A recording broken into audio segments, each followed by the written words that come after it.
dirbti su visa nauja komanda.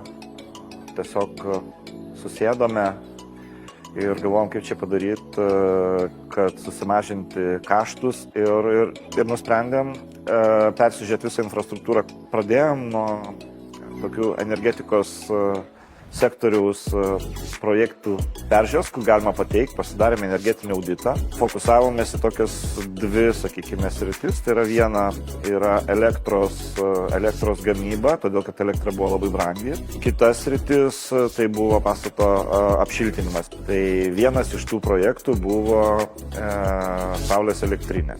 Iš karto mes pamatėm labai didelį taupimą. Jeigu aš tiksliai atsimenu, netgi kai buvo 14 centų kainos, mes iš karto sutaupėm per metus apie 9 000 eurų.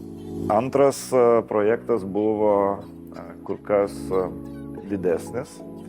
Tai yra pastato apšiltinimo. Viena iš dalių renovacijos buvo langai, kurie yra žalieji. Labai neblogai užlaiko ir šilumą, ir vėsą, ir taip toliau.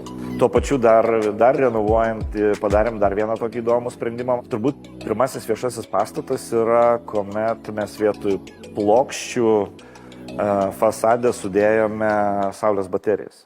Pats pastato fasadas, kuris yra, jisai tą energiją gamina nepriklausomai nuo metų laiko.